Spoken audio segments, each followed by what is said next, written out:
인사 나누고 수고하겠습니다. 안녕하세요. 예, 반갑습니다. 자, 오늘 이제 그 문제집 마무리 짓도록 하겠습니다. 오늘 주택법 일부하고 그 다음에 농지법까지 해서 마무리 짓고 다음 주부터는 동형 모의고사를 매주 이렇게 매일 그리고 1시간 동안 보고 그 다음에 남은 시간 동안 해설하는 식으로 나갈 예정입니다. 참고하시고요. 자, 377조 오늘 주택법상 주택의 리모델링 이 파트를 하겠습니다.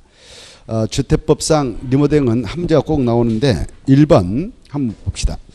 1번 보면 주택법상 리모델링하는 내용이다. 가로 안에 들어갈 내용이 틀린 거 이렇게 되어 있죠. 먼저 이 박스 내용은 전체가 리모델링에 관한 내용입니다. 리모델링의 뜻은 크게 주택법에서는 대손하고 그 다음에 2번 증축행위를 말한다 이렇게. 이때 주택법상 리모델링은 공동주택에 대해서만 적용되는데 이 공동주택에 대한 그 대손하고 그 다음에 일부 증축 이 두 가지만을 리모델링 행위를 합니다. 이 주택법상 리모델링을 진행하려면 경과인수가 차야 되는데 이 공동택을 건축해서 사용할 때는 사용승인 또는 사용검사 임시 사용승인을 받아서 사용하게 되는데 대손은 1번 대손했다 옆에다가 10년 경과 이렇게 써보고 그 다음에 저 2번 큰 글씨 증축이란 말 동그라미 쳐놓고 15년 경과 이렇게 가볍게 써보세요. 대손은 몇 년만 지나면 가능한가? 10년. 그리고 증축은 최하 몇 년을 지나야 되는가? 15년. 이걸 좀 생각해 두시고요. 그 다음에 2번 보시면은 이 경과 연수 니은 15년인데 시도의 조례에서 15년 이상 20년 미만을 보면서 따로 정하고 있으면 그 경과 연수가 지나야 증축인 리모델링 됩니다. 그리고 이 증축은 크게 세 가지가 있는데 하나는 종전의 주거 전용 면적을 이렇게 수평적으로 넓히는 수평 증축. 그 다음에 공용 부분인 뭐 경로당 같은 것은 별도로 동을 세워서 그 늘리는 별도의 증축. 그 다음에 층수를 더 위로 올리는 수직 증축. 이렇게 세 가지 경우수가 허용되고 있습니다. 이때 수평 증축을 하게 될 때는요, 종전의 주거 전용 면적 대비 30% 이내까지만 허용되는데 종전 크기 좀 적다. 전용 면적 85제곱미터 미만이다. 그러면 40평까지 허용해서 좀 넓게 확장공사를 하도록 허용합니다. 그리고 그 세대수 증가용 리모델링 경우는 종전 세대수가 100세대다. 그러면 세대수 늘릴 때 15세대를 더 허용합니다. 이걸 15% 이내에 허용한다 이렇게 하거든요. 그래서 세대수 증가용 리모델링을 할 때는 종전 세대수 대비 몇 평까지 더 가능한가? 15. 그리고 이 수직 증축을 하게 될 때는 종전 층수가 14층 이하이다. 그러면 몇 개층까지만 더 올린가? 2개층. 그리고 기존 층수가 15층 이상이었다. 그러면 3개층까지 더 올릴 수 있구나. 이 정도를 좀 체크해서 확인해 둘 필요가 있습니다. 그래 가로 안에 들어갈 내용들 몇 번이 틀렸느냐? 미음은 몇 개층이 들어야 됩니까? 몇 층 이상? 몇 개층? 3개층까지만 그렇죠. 그래서 5개층이 틀렸습니다. 자, 그 정도 체크하면 되겠고 그 다음에 넘어가서 보면 아무튼 그 표는 좀 중요하니까 잘 받으시고 그 다음에 2번 이 주택법상 리모델링 이렇게 돼 있죠. 틀린 것. 이 리모델링을 추진할 때는 추진하는 세력이 크게 세 가지 경우수가 있습니다. 그 공동택의 입주자 대표 기구라고는 입주자 대표 측 그리고 그 공동주택의 소유자들이 만든 리모델링 주택자 그리고 그 단지 내 소유자인 입주자 세입자인 사용자 관리사무소장인 관리주체 이네들이 함께하는 그런 경우가 있는데요. 이때 1번 볼까요? 리모델링 주택조합이나 소유자 전원의 동의를 받은 입주자 대표회의가 이 리모델링을 추진하고 싶다. 그때는 관할 시장 군수구청장에게 리모델링 허가를 신청해서 허가가 떨어져야 리모델링 공사를 할 수 있다는 거.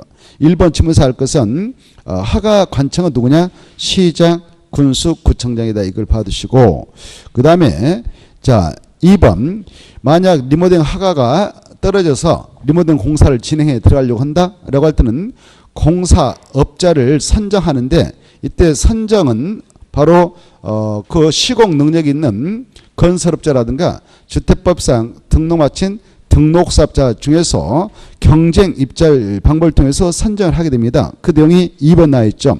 리모델링을 하는 경우 리모델링 설립 그 인가를 받아서 만들었던 리모델링 주택조합 측에서 총회로서 또 소유자 전원으로 동의를 받은 입주자 대표 측에서 건설업자 등록사업자를 시공으로 선정하게 되는데 그때 3번 이때 시공계약을 선정할 때는 수의계약을 통해서 하는 게 아니고 무슨 방법을 하는가? 경쟁입찰. 그래서 수의계약 틀렸습니다. 수의계약이 아니라 경쟁입찰을 받으시기 바랍니다. 그 다음에 나머지 지문은 참고를 한번 써보시고 오른쪽에 3번 보겠는데 주택법상 증축형 리모델링을 하게 될 때는요. 안전진단을 실시해야 됩니다. 증축형 그 말을 다 체크해. 증축형 리모델링 그다 줄 것이고 증축했다 또 하십니다. 증축했다 하셔서 위에다 15년 경과요함. 그래 증축을 하려고 할 때는 몇 년이 지나야 증축이 가능한가? 15년. 그래 15년 지났기 때문에 그 공동태 구조적으로 좀 노화가 진행된 상태죠. 그래서 증축형 리모델링 공사를 하다 보면 잘못하면 붕괴 소리도 있고 그러니까 반드시 안전진단을 실시를 하도록 되어 있다. 안전진단 실시 결과 구조안전에 위험이 있으니 바로 증축형 리모델링 안 된다라고 그런 판정이 떨어지면 이 주택법에 의하여 리모델링 허가를 내주지 않습니다. 그 대신 완전히 밑둥을 철거하고 다시 세우는 재건축 사업으로 나가야 되고 그럴 때는 정비법상 바로 사업 시행 계획 인가를 받아서 사업을 추진해 나가도록 하고 있어요. 그 내용을 보겠는데 자, 이 증축형 리모델링 아까 이 리모델링은 크게 보면 대수선도 있고 대수선형 리모델링도 있고 그다음에 증축형 리모델링이 있는데 양자 중 무슨 리모델링 할 때 안전 진단을 실시하는가? 증축형이다 이걸 이해하십시오. 자, 틀린 건데 1번 증축형 리모델링을 하려는 자는 시장에서 구청장에게 바로 안전 진단을 요청해야 된다. 요청을 해야 할 의무가 있죠. 이때 요청을 받았던 시장에서 구청장은 안전 진단을 실시할 때 전문 기관에게 의뢰해서 바로 실시를 하게 하므로 비용이 들어가지 않겠습니까? 그 비용은 바로 요청했던 세력들에게 바로 부담하게 할 수 있습니다. 그래서 임의적입니다. 1번 시장에서 구청장은 안전진단을 실시하는 비용의 전부 일부를 리모델링을 하려는 자에게 부담하게 해야 한다. 하야 한다 주버리고 하게 할 수 있다. 임의적이니까 그거 틀렸다. 그 다음에 2번 시장에서 구청장은 안전진단을 실시하게 될 때 전문기관에 의뢰한다고 했는데 안전진단을 실시할 수 있는 전문기관은 세 가지가 있어요.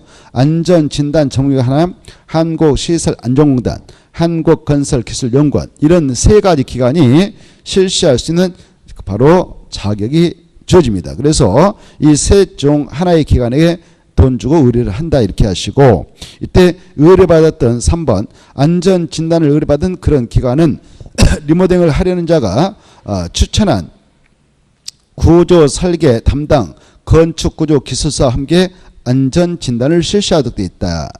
그리고 4번 이 시장에서 구청장은 수직 증축형 리모델링을 허가하는 경우 수직 증축형이라는 것은 아까 기존 층수가 14층이었는데 2계층을 더 올리는 수직 증축을 한다. 또 15층 이상했는데 3계층을 더 위로 올리는 그런 수직 증축형 리모델링을 허가했다. 그러면 잘못하면 무게 중심 견디지 못해서 하층에 붕괴될 소지가 있지 않겠습니까? 그러니까 바로 수직 증축형 리모델링을 허가한 경우에 해당 건축으로 구조 안전성 등에 대한 상세 확인을 위하여 안전진단을 꼭 실시해야 된다는 거. 그 다음에 5번 이 시장에서 구청장이 안전진단으로 바로 건축물 구조 안전 위험이 있다고 이 안전진단 실시할 결과 구조 안전에 정말 위험이 있다고 평가가 떨어지면 이제 바로 증축형 리모델링 허가를 내주서는 안 되고 정비법의 적용을 받도록 해서 밑동 철거하고 재건축 사업을 시행해 나가도록 해야 한다는 거. 그리고 리모델링 허가는 내줘서는 안 된다는 거. 이 정도를 받으십시오. 4번 주택법령상 수직증축형 리모델링. 틀린 거 이렇게 돼 있죠. 1번이 중요한데 아까 했습니다마는 수직증축형 리모델링 할 때는 기존 층수가 14층이 아니면 최고 몇 개가만 더 올릴 수 있는가? 몇 개층가만? 2개층. 그리고 기존 층수가 15층 이상이면 최대 몇 개층까지만 올릴 수 있는가? 3개층. 이 수치는 꼭 기억을 해야 할 수치니까 받으셔야 됩니다. 그 다음에 바로 그 2번 3번 이런 것들은 참고를 한번 보시고 넘어가십시오. 그 다음에 넘어가서 보시면 그 5번은 좀 중요하니까 받으실 필요가 있어요. 5번 보면 주택법상 리모델링 기본계획이다. 틀린 거 이렇게 돼 있죠.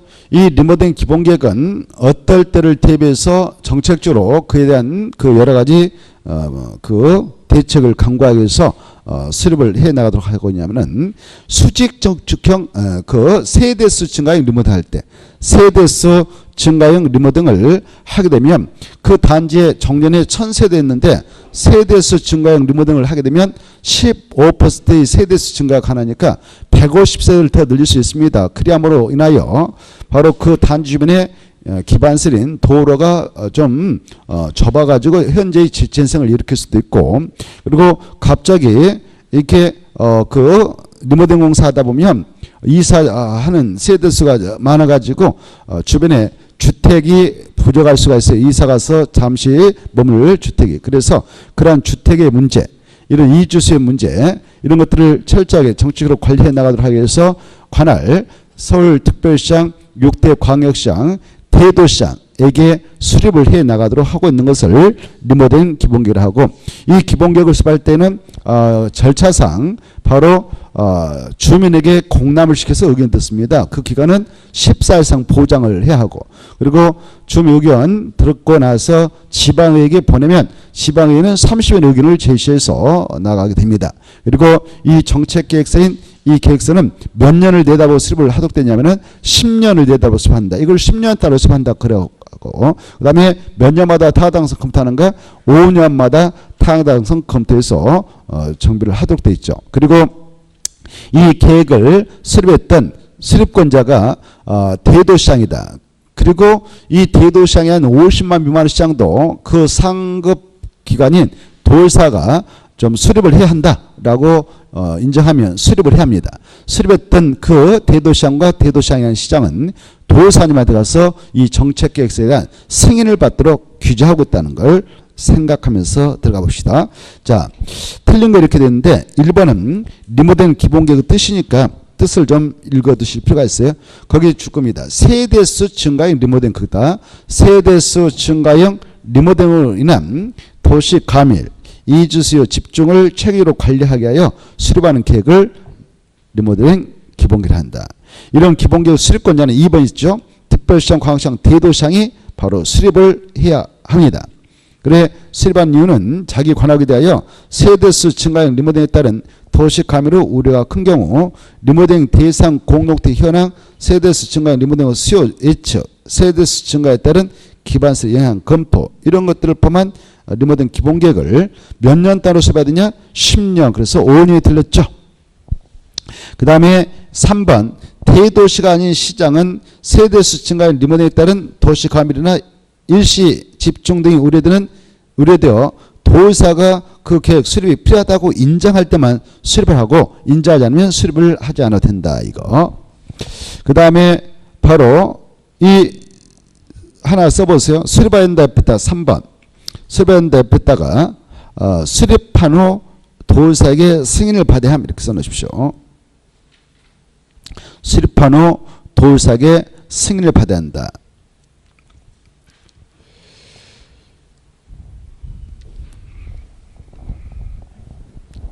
자, 그 다음에 4번. 이 리모델링 기본계획 수립자는 아까 2번에 있었죠. 특별시장, 광역시장, 대도시장. 대도시장이 아닌 시장은 도의사가 수립하도록 인정하면 수립하는데 이런 수립자는 그네들인데 수립과 관련된 작성 기준, 작성 방법은 국장이 정한다. 이거 받으시고 그 다음에 5번 14일 주민 공람 지방의 의견 청취자 보내면 30일 의견 시. 만약 30일이 지날 때까지 의견 제시가 없으면 이의가 없는 거 간주한다는 것. 6번 보겠습니다. 자, 이 특별시장, 광시장, 대도시장이 바로 리모델링 기본계획을 수립해서 시행에 들어갈 때 몇 년마다 타당 재검토해서 정비하는가? 5년마다 이거 수치 받으시고, 그 다음에 이제 7번은 중요한 건데, 7번 아주 중요한데, 자, 주택법상 공동택 리모델링 허가 기준과 관련된 동의비율이다. 거기다 줄 것이에요. 공동택의 리모델링 허가 기준과 관련된 동의비율. 여기에서 한 문제 나올 걸로 예상되는데, 가로에 들어갈 내용이 그 설문이 좀 잘못됐습니다. 좀 수정해 볼까요? 내용이 그까지만 남겨놓고 나머지 싹 지워버리고, 바르게 연결된 것은 옳은 거 이거 지워버리고 그 자리에다 틀린 것은 이렇게 좀 잘못됐으니까 수정해 보십시오. 자, 7번 지웠나요? 그래, 바르게 연결된 것은 옳은 거 그걸 지워버리고 싹 지워버리고 틀린 것은 이렇게 수정해서 좀 공부하십시오. 자, 먼저 이 박스 안에 있는 것들은 하나하나를 꼼꼼하게 봐두실 필요가 있는데, 먼저 입주자, 사용자, 관리 주체 거기다 딱 한번 줄 거예요. 통째로. 그 다음에 2번은 리모델링 주택자의 경우 그다 줄 것이고, 마지막에 입주자의 대표의 경우 그다 줄 것이에요. 그래서 이 리모델링 공사를 추진할 수 있는 주체 세력들이 세 가지 경우수가 있죠. 첫 번째 그 입주자, 사용자, 관리처가 연대해서, 그 다음에 공동택 소자 만든 리모델링 주택조합에서, 마지막에 입주자 대표기관, 입주자 대표 측에서 추진할 수 있는 그 주체 세력인데, 이때 위에 하고 마지막에 그네들이 이 리모델링 공사를 추진해 나가고자 할 때는 얼마의 동의서를 얻어서 리모델링 허가가 신청 들어가야 바로 허가받아서 공사를 진행할 수 있냐. 그때는 전체 전원의 동의가 필요합니다. 그래서 한 명이라도 반대하면은 이건 무산이 되죠. 그래서 첫 번째는 전체, 마지막은 전원 이렇게. 그래서 미음이 틀렸죠. 50이 아니라 전원. 그리고 두 번째, 리모델링 주택조합이 그 추진을 한다. 그때는 좀 수월해집니다. 애당초 리모델링 주택조합 만들 때 인가 신청서를 내밀어 있어서 결의증명서를 내지 않습니까? 전체를 리모델링한다 그러면 전체 구분수자 및 의결권은 각 얼마의 결의와 각 동별 구분수자 및 의결권은 각 얼마의 결의서를 첨부해서 넣어야 리모델링 주택조합 설립인가를 받아갈 수 있냐? 그거 우리 공부했죠. 전체를 리모델링한다. 주택단지 전체를 리모델링할 때는 전체 구분수자 및 의결권은 얼마의 결의가 있어야 됩니까? 3분의 2. 그렇죠? 그리고 그 동의 각 동별 구분수자 및 의결권은 각 얼마의 결의가 있어야 됩니까? 가반수. 오, 좋아요. 그 다음에 한 동만 리모델링하고자 할 때는 그 동의 구분수자 및 의결권은 각 3분의 2 이상의 결의가 있음을 입증하는 서류 들어가면 되죠. 이걸 내 가지고 리모델링 주택조합 설립인가 받았다. 그러면 조합은 성립이 됐죠. 이렇게 성립된 조합 측에서는 아까 결의에 찬성하지 않는 자들은 무엇을 해버립니까? 매도 청구로서 내보내죠. 자, 그리고 이제 순수 조합원들끼리 리모델링을 추진해 나가는데, 이때 조합원들이 또 공사 들어가면 시장에서 국장님한테 리모델링 허가를 신청해야 하는데, 그때 허가 신청될 때는 얼마의 동의서를 내면 되는가. 두 번째를 봅니다.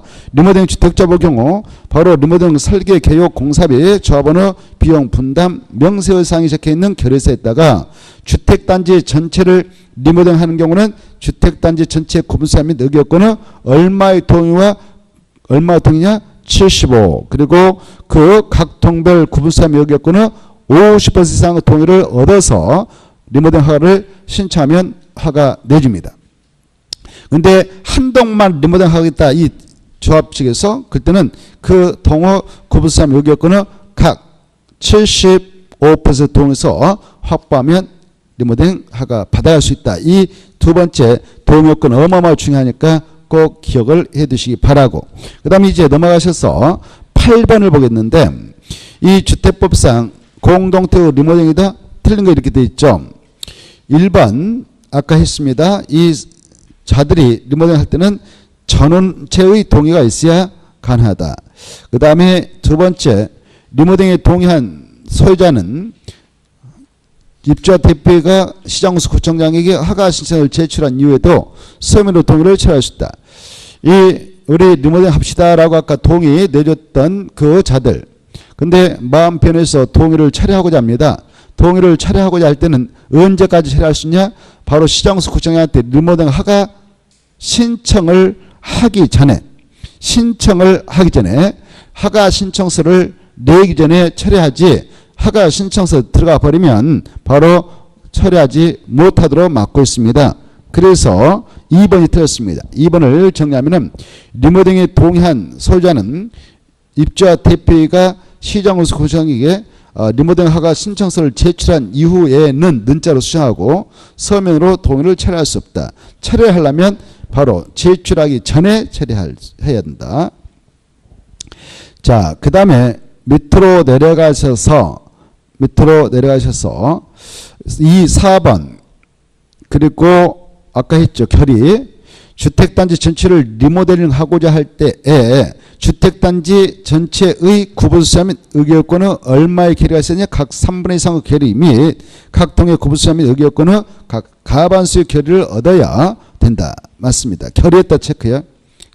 결의가 나면 그 수치를 좀 잘 받으시고, 그 다음에 5번 증축형 그것도 체크해.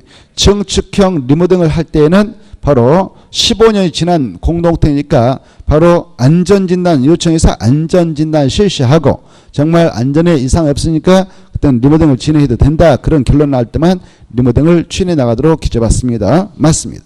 제6편 농지법으로 들어가죠.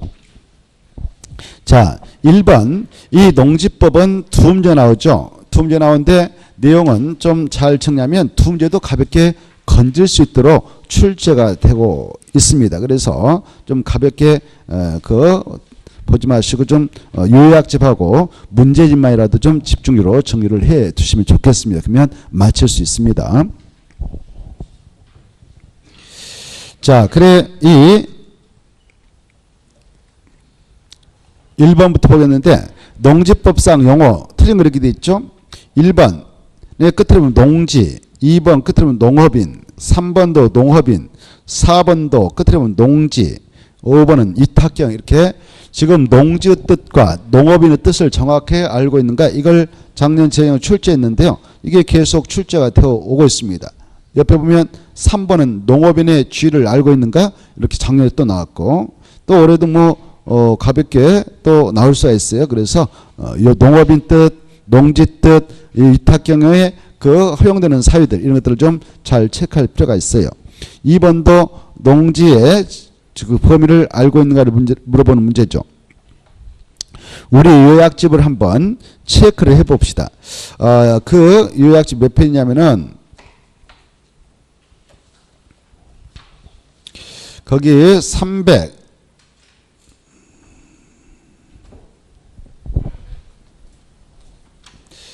302쪽에 있습니다. 302쪽에 있는 건데 302쪽에 있는 것들은 좀 잘 받을 필요가 있어요. 농지하고 그다음에 농업인의 범위, 그걸 좀 체크해 봅시다. 먼저 302쪽 요약적으로 보면은 농지라고 하는 것은 현재 지목이 전답 가소원이 아닌 토질지라도 현재 농작물의 경작지인 토지로 이용되고 있다.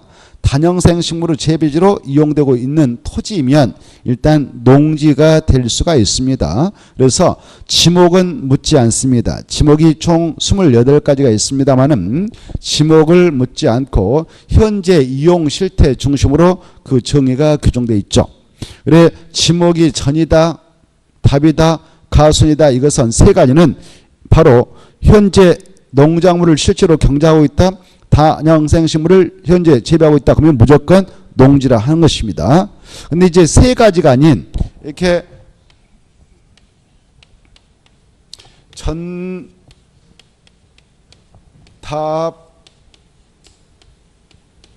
가수한 이 세 가지는 현재 농작물을 이렇게 경작하고 있다, 다년생식물을 재배하고 있다, 그러면 무조건 농지가 되는 겁니다.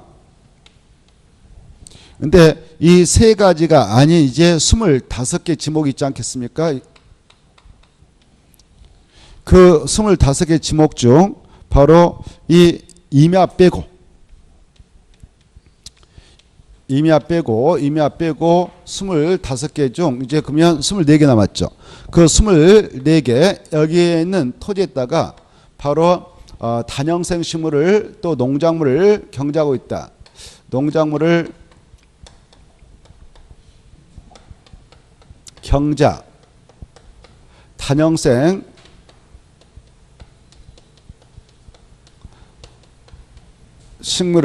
식물을 재배하고 있다. 이렇게. 근데 그 기간이 몇 년 이상이면 농지가 될까요? 3년 이상. 그 경작 기간, 계속적 기간, 재배 기간, 그 계속적 기간이 3년 이상이면 농지가 된다. 이렇게. 비록 농작물 경작 단형생 식물을 재배하고 있는데 3년 미만이다 그러면 농지 아니고 이상이면 농지다. 이렇게. 이렇게.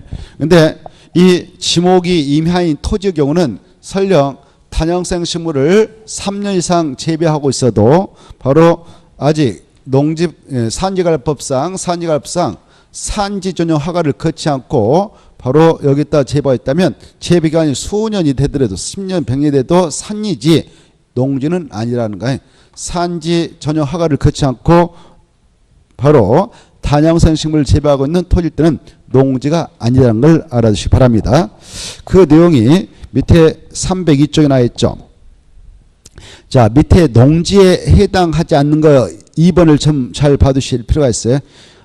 지목이 전답 가수이면 무조건 농작물 경작하고 있을 때 단형생 재배하고 있을 때 농지가 되는데 세 가지가 아닌 토지로서 바로 농작물 경작 단형생 식물 재배 기간이 단형성 식물 재배 기간이 3년 미만이면 농지 아니고 3년 이상이면 농지다. 그것도 하나 써놓으세요. 이상 미만 동그라미 치고 이상이면 농지 해당 이렇게.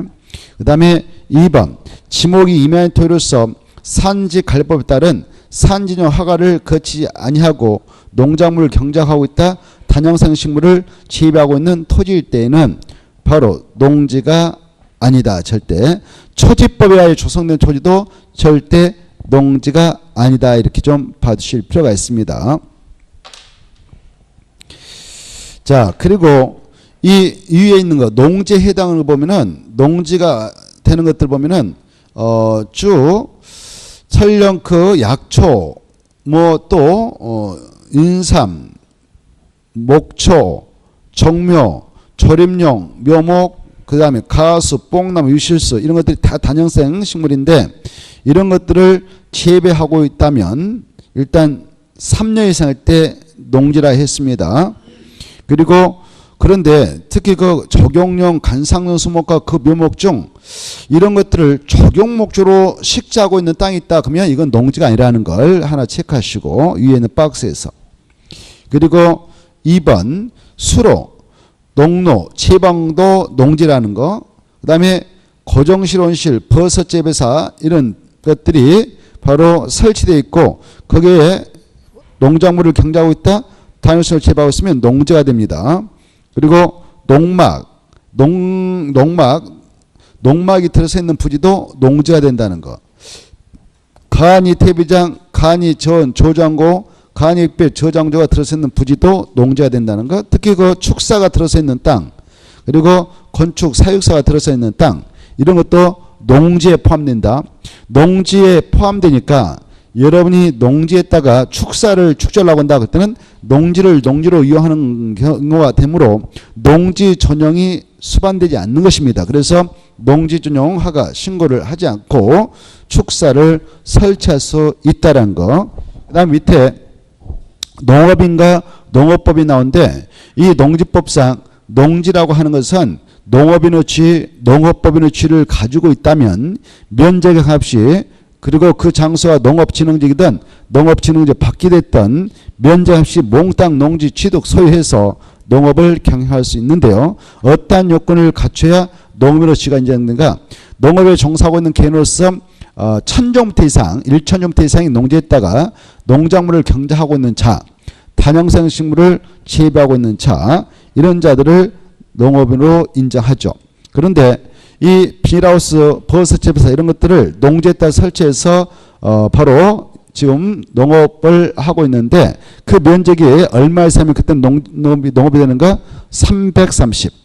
시설 농업을 할 때는 330. 시설 농업이 아닌 그냥 맨 땅에다 할 때는 1000제곱미터 이상. 이렇게 차이점을 좀 받으시고, 그리고 1년 중 농업은 며칠 이상 종사하고 있으면 되는가?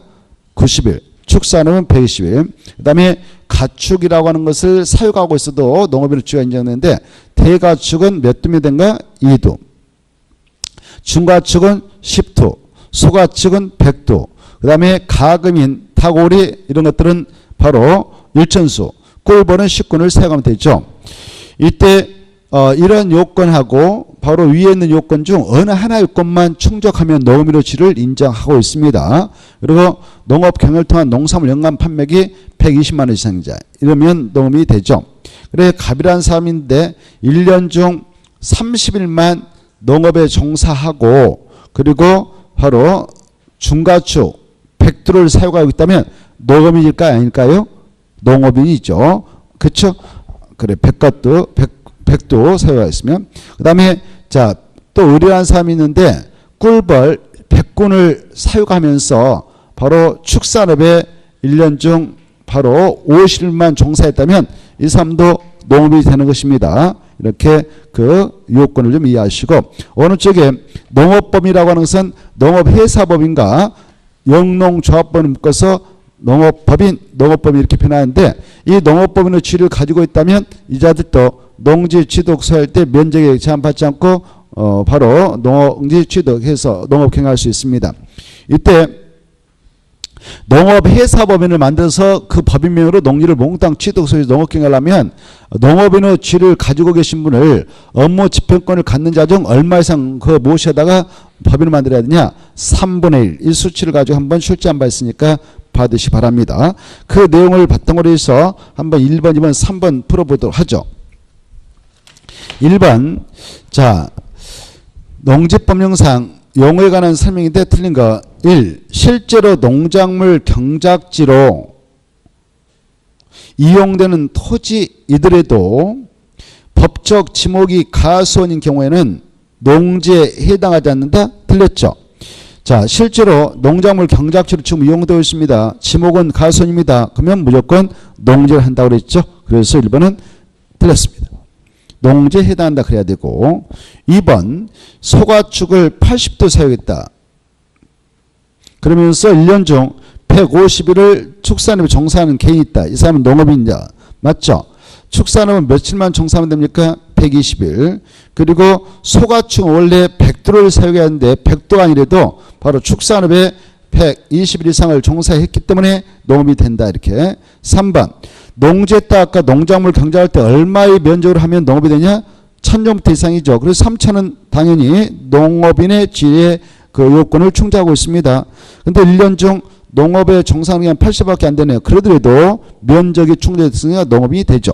그 다음에 4번 인삼이라고 하는 것이 단연성 식물인데 단연성을 재배로 계속 이용되고 있는 기간이 4년이 지목이 전인 토지가 있다. 이건 농지에 해당 당연히죠.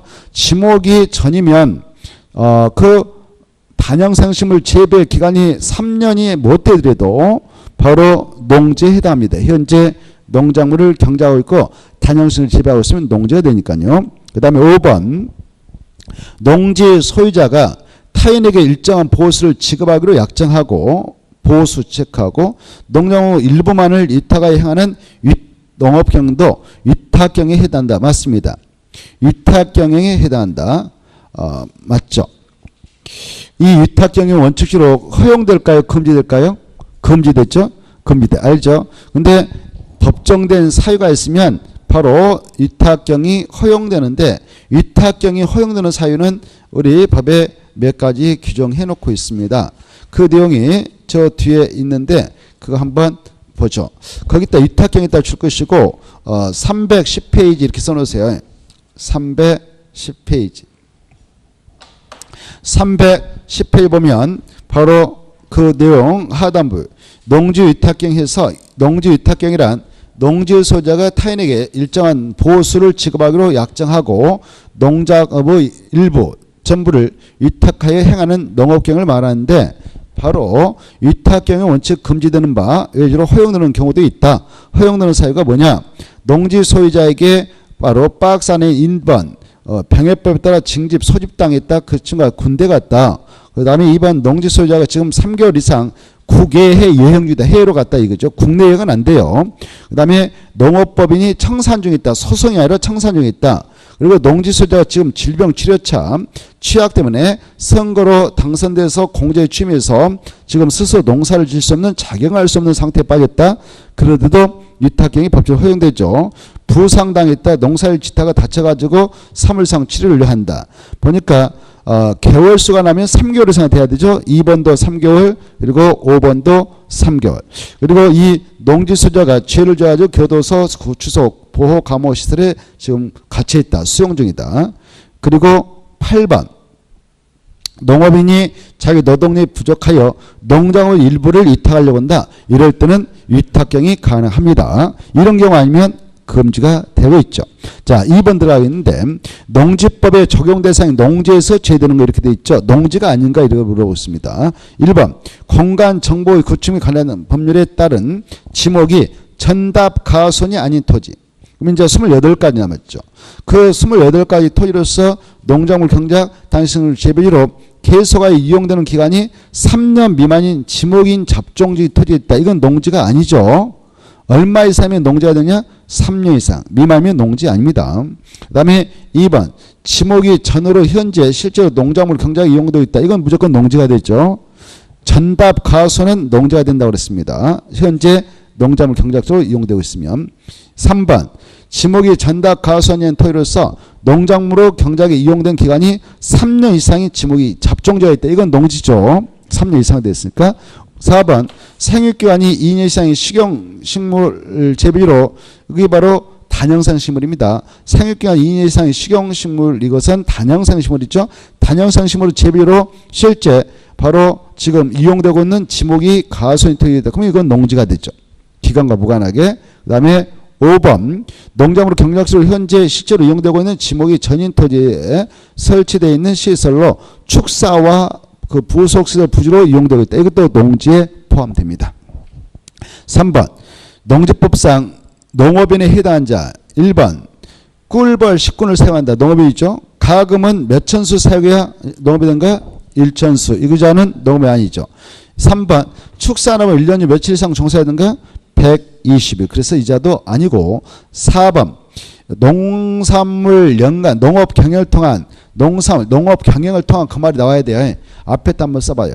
농업 경영을 통한 그냥 농산물 연간 판매액이 바로 설령 200만 원이라도 농업인이 아닙니다. 농업 경영을 해야 돼. 자기가 농업 경영을 통한 농산물 연간 판매액이 120만 원 이상 해야 되죠.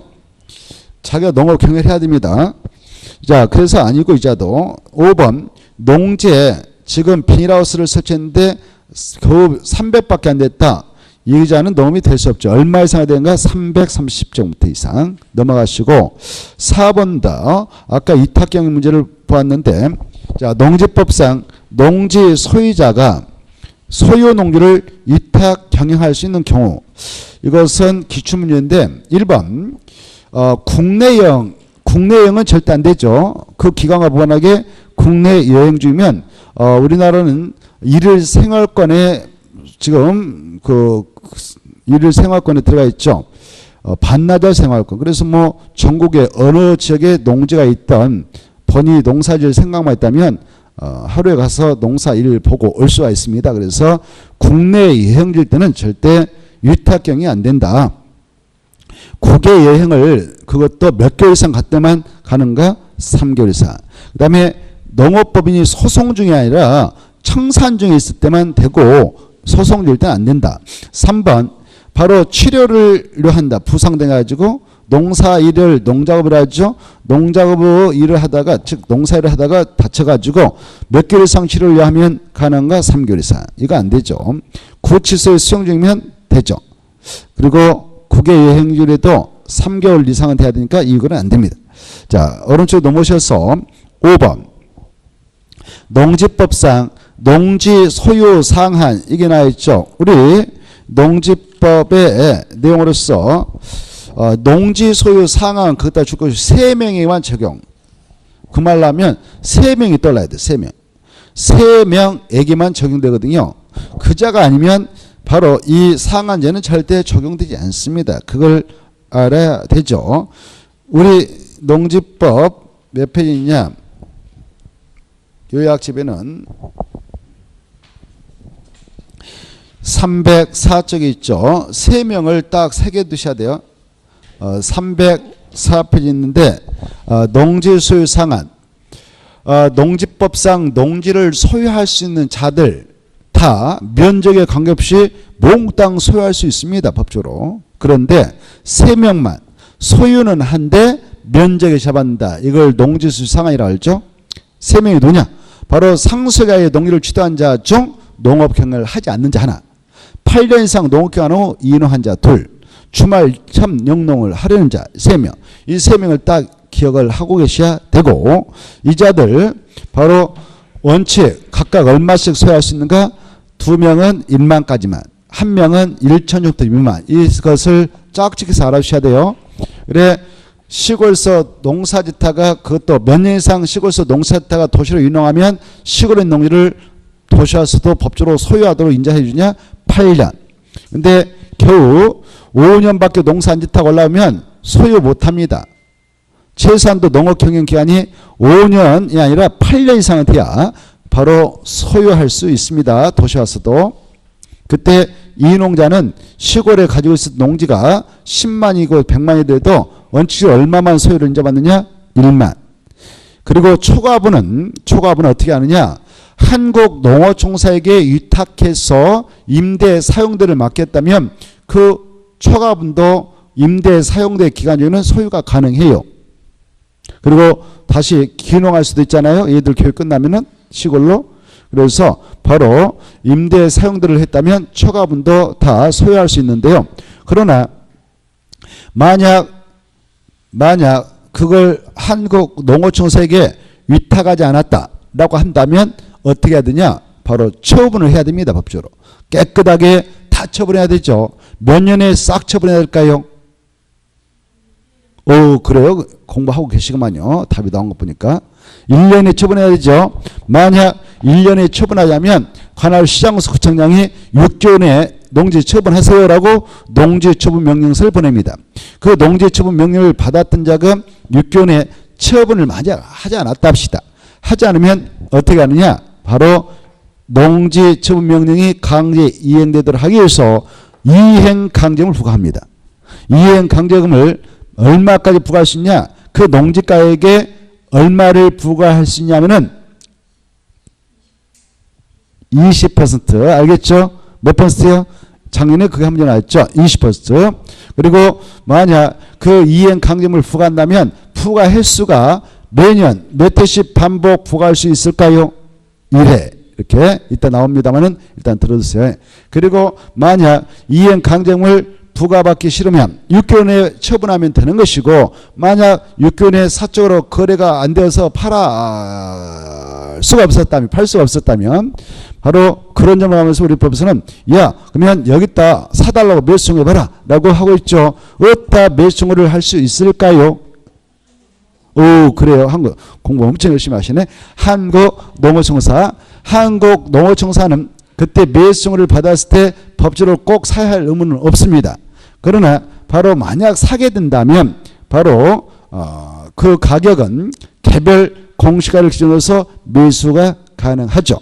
감정가격이 아니라 개별 공시가. 그러나 인근의 실거래가가 더 낮은 가격으로 거래가 되고 있다면 실거래가를 기준으로 해서 매수해도 할 말 없습니다. 이따 그걸 보기를 하고 그것과 연결하시고, 그 다음에 이제 또 농지 소유 상한에 채권받는 자가 또 있죠. 시골 아버지가 농업인이어가지고 농지 10만을 가지고 있었는데 10만 전부터 아버지가 사망하심으로써 바로 자식 둘이 있었는데 상속을 받았다. 그때 상속받은 2명인데 하나들은 시골에서 농사 짓고 있는 농업인, 하나들은 공직자, 그래서 비농업인, 이런 상태입니다. 그때 상속야의 농지를 취득한 자 중 아들 2명 각각 5만씩 상속을 받게 되는데 1대1로 나누니까 이때 두 명 중 공직자의 지금 그 아들은 농업에 종사하지 않는 자 이렇게 합니다. 뭐라고 한다고요? 농업에 종사하지 않는 자. 농업 경영을 하지 않는 자 이렇게 표현해. 농업 경영을 하지 않는 자 이렇게. 그리고 그 농사 짓고 있는 아들은 농업 경영을 하고 있는 자 이렇게 표현하는데 이 양자 중 농업 경영을 하지 아니한 자. 두 자죠. 그 공직자. 그래 상속의 농지를 취득한 자 중 농업 경영을 하지 아니한 자는 상속받은 농지가 5만 있었다면 5만 중 얼마까지만 소유가 인정되느냐? 1만 종부터 이내까지만 이거. 근데 농업 경영을 하고 있는 아까 농사 짓는 아들은 바로 5만 그대로 소유를 할 수 있습니다. 그리고 농사 지면 됐죠. 그래 농업 경영을 하지 않은 자에게 중에 그자만 상속받은 농지 중 1만 종부터 이내까지만 소유하도록 이제 한다. 근데 이 공직자의 그 아들도 바로 5만 중 1만을 일단 소유해서 자기가 알아서 하면 되는데 바로 초과분인 4만 똑같습니다. 아까 그거하고 초과분은 한국농어청석이 위탁해서 임대 사용들을 하게 하면 됩니다. 그러면 초과분도 소유가 가능해요. 그때 이걸 만약 거기다 맡기지 않았다 그러면 1년에 똑같아 아까 처분해야 되고 그렇지 않으면 6개월에 처분하도 명령사가 들어가고 명령을 하자면 2년 강이 부과된다 이렇게 흐름을 받으시고 그 다음에 이제 하나 주말 체험용을 하고자 한 자 우리 농업에 종사하지 않는 개인으로서 바로 도시민들 이 도시민들도 시골의 농지를 소유할 수 있습니다. 그러나 면적은 극히 적죠. 1,000헥터 미만만 그것도 이하하면 틀려요. 이하하면 틀리고 미만만 소유할 수 있는데 이때 그 미만도 같은 세도니 엄마 아빠 딸이 같은 세로로 되어 있다면 각자 1,000헥터 미만입니까? 아니면 합산했습니까? 합산. 전체 합산해서 1,000헥터 미만만 소유가 허용되어 있다. 이렇게 알아두십시오. 초과분은 만약 이 초과분은 무조건 다 처분해야 됩니다. 이제는 알겠죠? 자, 거기까지 연결하시고 이제 3명이 아니면 농지법상 농지를 취득 소유할 수 있는 자격자들이 있거든요. 그 자격자들은 면적의 제한을 받지 않고 몽땅 취득 소유할 수 있다. 그래서 그걸 전제하고 5번 들어갑니다. 5번 보면 자 농지 소유 상한이다 틀린 거 1. 농업인은 농업 경영 목적으로 농업진흥적 안은 농지를 농지 소유 상한에 제한 없이 바로 소유할 수 있다. 맞죠? 농업이라든가 농업법인은 면적의 제한을 받지 않고 몽땅 취득 소유해서 농업 경영을 할 수 있습니다. 근데 2번 농업인은 농업 경영 목적으로 농업진흥적 밖의 농지 아까 1번은 안의 농지 밖의 농지 이렇게 되어 있는데 밖의 농지도 바로 면적에 관계없이 몽땅 취득 소유할 수 있습니다. 그래서 틀렸습니다. 이건 기출문제였습니다. 과거에 2번 틀렸죠. 1번과 2번 농업은 무조건 농업진흥적 안팎에 있는 농지 불문하고 면적에 제한 없이 몽땅 취득 소유해서 농업 경영할 수 있다. 그래서 2번 틀렸고 3번, 4번, 5번 맞습니다.